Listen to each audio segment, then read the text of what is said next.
अस्सलाम वालेकुम नाज़रीन, कैसे आप लोग? ठीक ठाक हैं? जुम्मा मुबारक। अच्छा जी, इस वक्त मैं खैर अपने कामों से निकली थी क्योंकि आज मेरी शूट भी है ईद के शो की। और मैंने कुछ कमेंट्स पढ़े थे अपने इंस्टाग्राम पे, फेसबुक पे, यूट्यूब पे, जिस पे मुझे कहा गया था कि जी मैंने मुस्तफ़ा आमिर के जो कातिल हैं उनके वालिद का इंटरव्यू किया था और बहुत से लोगों ने उस पर अच्छे बुरे कमेंट्स दिए थे। अच्छा, मैं एक बात जानती हूँ, वो जो भी पर्सनैलिटी है, उनका जो भी बिहेवियर है वो सबको पता है, लेकिन उन्हें स्टिल इसी तरह मुझे गाड़ी में बिठा के मुझे इंटरव्यू दिया था।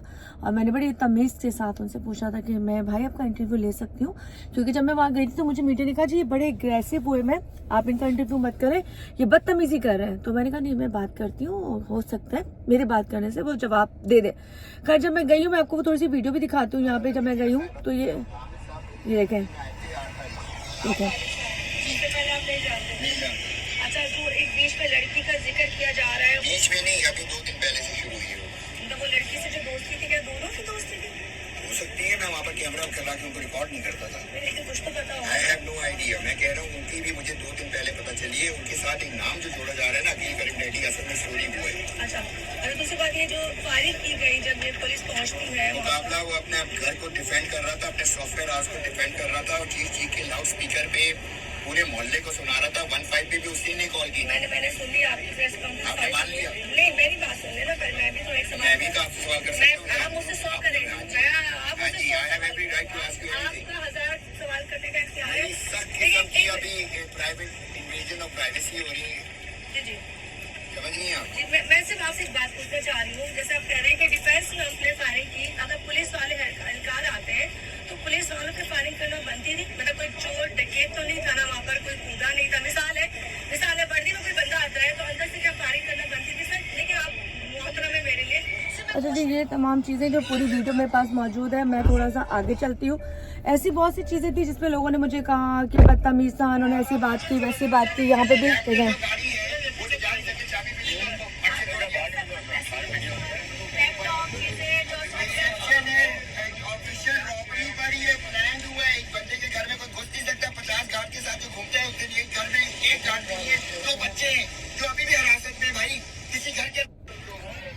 तो ये तमाम चीज़ें वो थी जो मैंने इसके बाद जब उनसे प्रॉपर्ली बात की तो उन्होंने मुझे अच्छे तरीके से इंटरव्यू दिया, मुझसे अच्छी तरीके से बात की।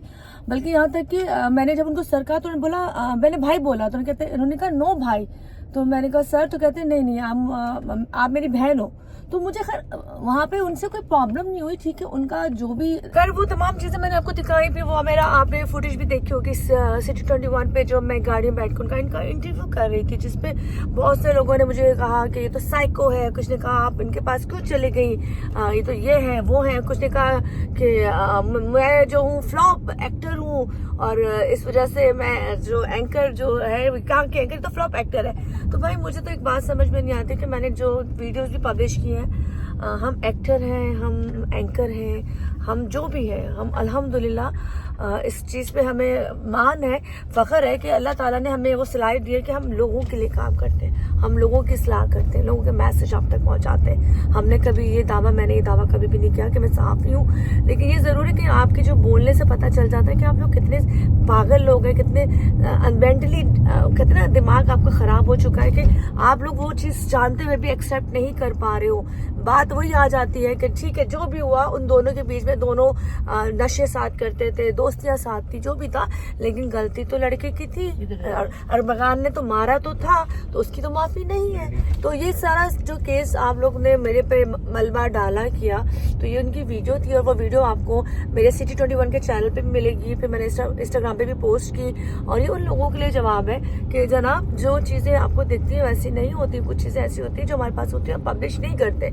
और बाकी बिहेवियर का रही बात ये कि पहल बहुत अच्छी तरीके से करो, उसके बाद अगर किसी को इज्जत हजम ना हो तो फिर उसकी ऐसी की तैसी कर दो।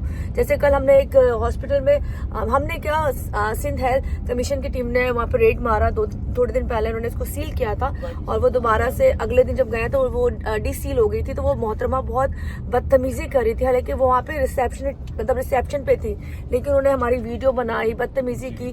तो मैंने भी कहा भाई, जब आप वीडियो बना रही तो अपनी भी वीडियो बनाए, अपना भी बताएं कि आप कौन है। सर यहाँ से वो तमाम चीज़ें वो थी जो मैंने दिखाई आपको। और अभी इस केस के बारे में बहुत सी चीज़ें जो आप मेरे प्रोग्राम में इंशाल्लाह बहुत जल्दी देखोगे। शवाहिद जो भी थे वो तमाम लोगों तक पहुंच भी चुके हैं। अब इसका फैसला क्या होना है, इसका फैसला तो बड़ा इम्पोर्टेंट है कि अब उस लड़के के साथ क्या होना है। आज मैं उसकी माँ का भी एक बयान सुन रही थी, कहा जी मेरा बेटा मुस्तफ़ा बड़ा काइंड था, बड़ा छोटा प्यारा था, हम्बल था, सब कुछ था, लेकिन उसकी गलत लड़के के साथ गैदरिंग भी थी और उसको ये भी पता था कि वहाँ पे वो जो था वो ड्रग्स देने के लिए जाता था या नशा साथ करता भी था ना, तो वो आपस में दोस्त होते। अब वो उनको सपोर्ट कर रही है, बचा रही है, जो भी कर रही है, भाई बच्चे दोनों के खराब थे। मसला ये है कि वो खराबी की वजह से दोनों, एक कहते हैं लड़के के हत्थे चढ़ के मर गया और एक जो होगा वो अब पुलिस के हत्थे या कानून जब उसको सजा देगी उसके हत्थे चढ़ के मरेगा।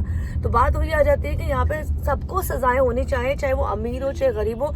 अगर किसी के साथ कोई भी ज्यादती करे तो उसका इंसाफ मिलना चाहिए। हम किसी ऐसे नहीं है कि गरीब बेचारा रोड पे चलने वाला, बाइक चलाने वाला है तो जी उसके लिए कानून बहुत सख्त है, उसको ट्रैफिक एहलकार भी रोकते हैं, उसको हर तरह का बंदा प्रेशराइज भी करता है। और बड़ी गाड़ियां हो तो उसको कोई रोके नहीं, उसको कोई पूछे नहीं। तो लॉ बराबर के लिए होना चाहिए। और ऐसी बहुत सी वीडियो मेरे पास मौजूद है और इस वक्त जैसे आपको पता है ये केस भी चल रहा है, AVCC में केस चल रहा है और वहाँ पे प्रॉपरली जो वो लोग हैं उसको देखेंगे। अब ये पुलिस के अंडर या दूसरे लोगों के अंडर तो ये केस रहा नहीं है, अब इतना हाई प्रोफाइल केस बन चुका है। खैर ये तमाम चीजें वो थी जिसमें लोगों ने मुझे कहा कि आपने अंकल जी के साथ जो उसके अब्बू थे उनके साथ आपने मिसबिहेव किया। तो मिसबिहेव की वीडियो मैं लगा चुकी हूँ, मैंने बड़े तमीज के दायरे में रह के उनसे बात की और मैं उनकी यहाँ अच्छी चीज ये बोलना चाहूंगी, उन्होंने मुझसे प्रॉपरली बात की। मतलब उनका जो भी रवैया पब्लिक के सामने आया हुआ था वो अलग था, लेकिन वो मेरे साथ जब बात कर रहे थे, ठीक है बेशक वो अपनी बात पे अटल थे। जब पहला इंटरव्यू मैंने किया था जो आपने देखा होगा उसमें वो अटल थे, बदतमीजी कर रहे थे। मैं कही तुमको हो आप आ गई, सही बोला था किसी ने उनको मेरे बारे में बोल रहा होगा क्या आगे सवालात करेंगे। लेकिन 10 मिनट बाद उनका बिहेवियर मुझसे चेंज हो गया था। जब उनका बिहेवियर मुझसे चेंज हो गया था तो मैं मुझे भी इतनी अक्ल है कि एक शख्स मेरे साथ बदतमीजी नहीं कर रहा तो मैं उठा के उनको डंडे नहीं मारूंगी। मेरा काम बनता है सिर्फ सवाल करना, बदतमीजी करना सिर्फ वहां बनता है जहाँ दूसरा इस बात को समझे नहीं और वो रॉन्ग हो। कल ये आप लोगों के लिए एक वीडियो इसलिए बनाई थी ताकि आप लोगों को पता चल सके। और बस देखते हैं, केस अभी फिलहाल फाइनल तो नहीं हुआ, जब फाइनल होगा तो उस पर डिस्कस करेंगे। Thank you.